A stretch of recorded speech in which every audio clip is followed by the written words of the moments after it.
couple other quick things to point out that I find interesting that have a kind of economic angle. And one of them is the story of the Wild West.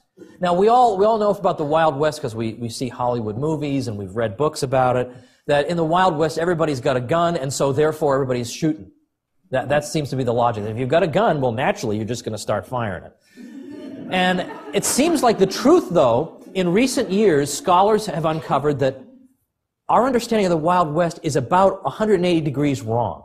And this is one of the 33 questions about American history you're not supposed to ask in my book, 33 Questions, is how wild was the Wild West? And historians are actually saying the Wild West actually turns out to have been a great big bore, believe it or not.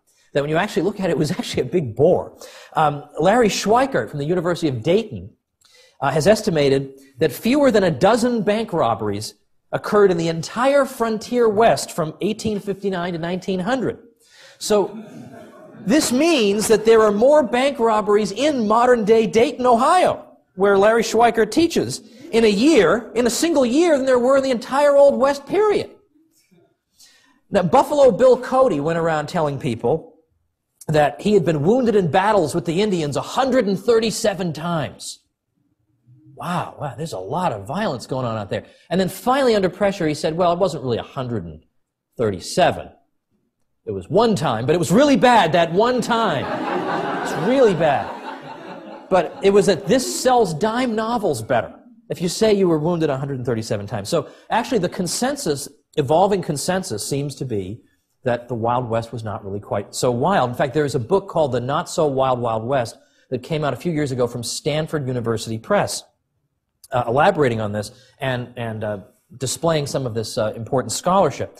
Well, what's interesting about it is here's a place where you would think this is a disaster waiting to happen. People are rushing out there, by and large, because they want to get gold. It's been announced that there are gold discoveries there. People are rushing out there. Americans are going out there of all races.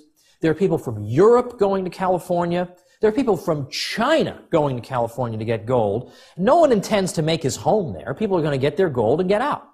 Now, the U.S. hadn't even set up a territorial government in California at that time. So you think, okay, so we've got potential racial animosity, you've got greed, you've got the fact that nobody intends to stay there, so there's going to be any longevity. None of these people know each other, so there's no pre-existing community camaraderie to build on.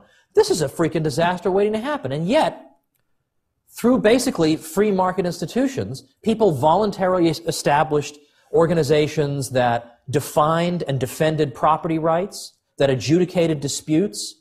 And historians looking back on this can't really believe this.